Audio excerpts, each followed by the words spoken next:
I have a deck of medicinal plant cards, and each card has an illustration of a particular plant on it. There's also a description of each plant's properties in this corresponding book. I try to remember to choose a card every day and read its description so that I can carry that plant's wisdom with me through the day and try to learn from the lesson it offers me. I chose Holy Basil and its wisdom for our lesson of anticipation today. Holy Basil, oh, the sparkle, the effervescence, the twinkling starry night of Holy Basil. What a true and joyful friend, dancing in the night, laughing in the day, bringer of buoyancy and clear and true companionship. Holy Basil is a brightener of the spirit, a true harbinger of euphoric peace.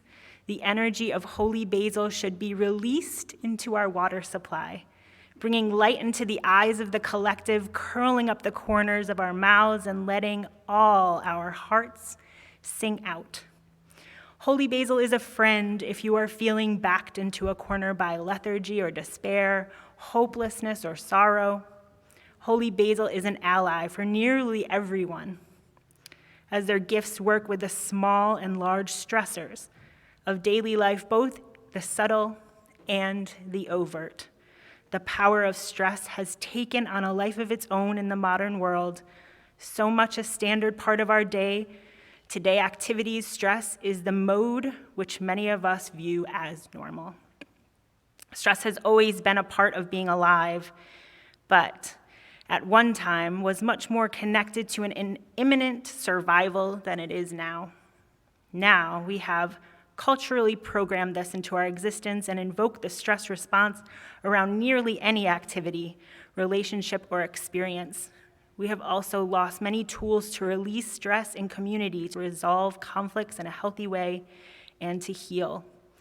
Holy Basil is a glitter-sprinkling guide in navigating our stressors by creating strategies to manage them and perhaps even learning a way out of this pattern of normalcy. Certainly, some people have much greater loads and are living much more closely to the questions of survival. But if collectively we can brighten, lighten, and loosen the ties to the culture of stress and our stress response, hold each other when needed, allow for freedom and release, these effects can ripple out in our shared society in ways that benefit and brighten us all. Good evening. The following is the last Noel by heart. On the first Noel, I awoke to a bell. It was ringing out songs I had yet to know well. In peace as I lay, I looked back on the day. In the voice of my father, I can still hear him say, oh well, just another Noel. Where is the son of Israel? On the next Noel, I remember it well, with my own little boy and the stories to tell about a star in the sky on a beautiful night, and the shepherds and cattle alone in his light. Oh, tell me about the Noel, born the King of Israel. Little stockings hung with care, hoping Santa soon will be there. Little footsteps on the roof, down the chimney. There's your proof, there's your proof. On the last Noel, all I hear is a bell, and it's guiding me on to my home in Mortel. All around I see my friends are in sight, and they're guiding me on to the beautiful light. Oh well, just another Noel. Born is the King of Israel. On Christmas Eve, while babysitting two naughty children, Mrs. O'Reilly warned them that if they didn't behave, they could get a visit from Paradiddle Gutterspout, and no child would want that. She told Clark and Amy that if he comes, he'll ask the Paradiddle riddle. He'll say, as I was drumming, my ring turned red. A child's being bad when they ought to be in bed. On this special night, how can this be? Don't you believe in the mystery? And the only answer he'll take is this one. Christmas Eve is special, that's true. Sorry, my mischief summoned you. I'll be good now. Please leave me be. I believe in the mystery. Well, why? What happens if I don't answer right? Clark said. Well, Mr. Gutterspout is related to the Banshees. They're his cousins, I think.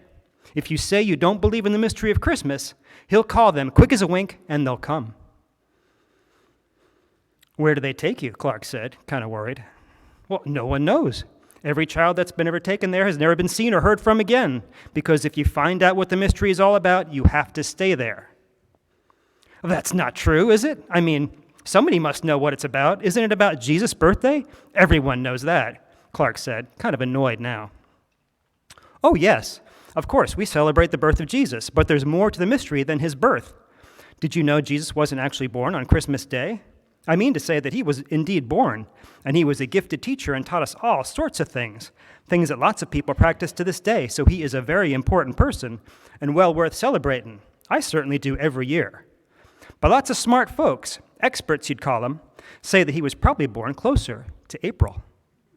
Amy was confused and said, well, then why do we celebrate it in December? Well, Amy, that's a good question, but you know, that's part of the mystery of this special holy night. Way before Jesus came, people celebrated this time in honor of the sun, and they were the first ones to bring trees inside, and they're called pagans.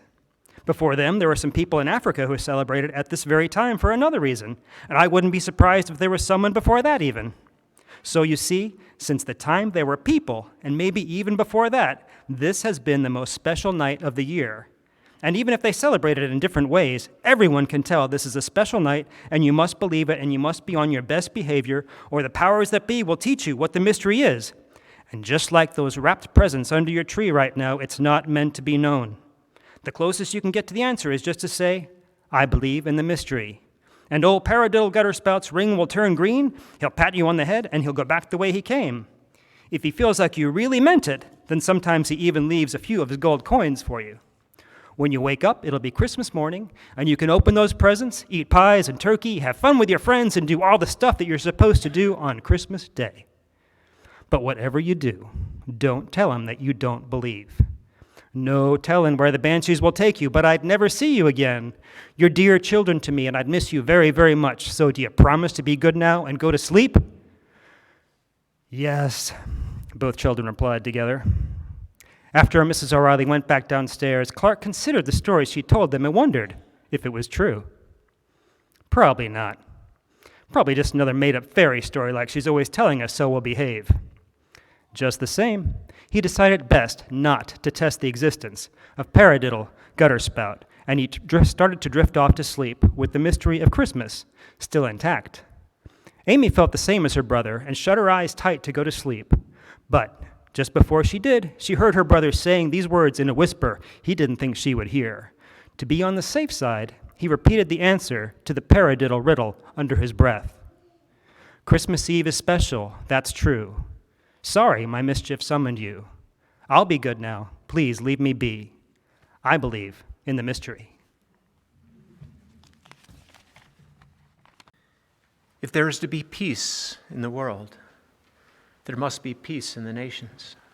If there is to be peace in the nations, there is to be peace in the cities. If there is to be peace in the cities, there must be peace between neighbors. And if there is peace between neighbors, there must be peace in the home. If there is peace in the home, there must be peace in the heart. Make me a channel of your peace. Where there is hatred, let me bring you light. Where there is injury, your pardon. And where there's doubt, true faith in you. Make me a channel of your peace. Where there's despair in life, let me bring hope. Where there is darkness, only light. And where there's sadness, ever joy. Oh, grant that I may never seek so much as to be consoled as to console, to be understood as to understand, to be loved as to love with all my soul. Make me a channel of your peace. It is in pardoning that we are pardoned. It is giving to all that we receive, and in dying that we are born to eternal life.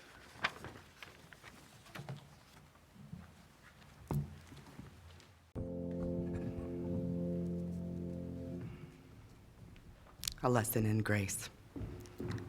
Jane was having a rough day. She had just lost her job and was struggling to pay her rent. As she walked through the park, feeling lost and alone, she noticed a small dog trotting alongside her. The dog seemed to sense her sadness and stayed by her side, nudging her gently with its nose. Despite her reservations, Jane found herself talking to the dog as if it were a human. She poured out all of her worries and fears, telling the dog about her financial struggles and how she didn't know what to do. The dog listened attentively, its big brown eyes fixed on Jane's face. Then it turned and started to walk in a different direction. Jane hesitated for a moment, but something about the dog's presence made her feel like she could trust it. She followed it.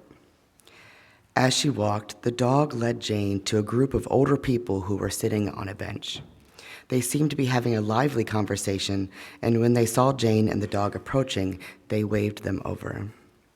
Jane hesitated again, feeling awkward and out of place. But the dog nudged her encouragingly, and she found herself walking towards the group. To her surprise, they welcomed her warmly and invited her to join them. As Jane sat with the group, listening to their stories and sharing her own, she began to feel a sense of belonging. She had always felt like an outsider, but now she was part of something bigger than herself. As the evening came to a close, Jane realized the dog had disappeared. She looked around for it, but it was nowhere to be found. As she said goodbye to the group and started to walk home, she saw the dog sitting by the side of the road, its tail wagging.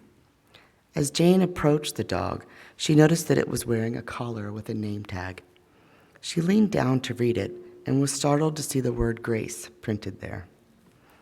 Grace had found Jane when she was feeling lost and alone, and led her to a place where she could find friendship and support.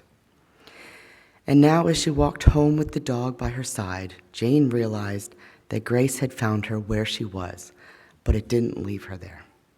It had taken her to a new place, a place where she belonged. This story was written by the AI software ChatGPT with a few nudges from the minister. A Blessing of Love and Wonder by Lynn Gardner. And so the story says, it's almost 70 miles between Nazareth and Bethlehem, and Joseph and Mary were making the long journey that was required of them in order to pay taxes to the Roman Empire. Mary was feeling each mile a bit more than some as she was about to give birth. But there was a blessing. One of their neighbors in Nazareth had offered them a donkey for her to ride on the long trip. You see, kindness can make any journey a bit easier. Mary and Joseph were on that exciting, sometimes nerve-wracking journey towards parenthood. It had been 9 months since the angel Gabriel had appeared to Mary, asking if she would carry this child, this Son of God.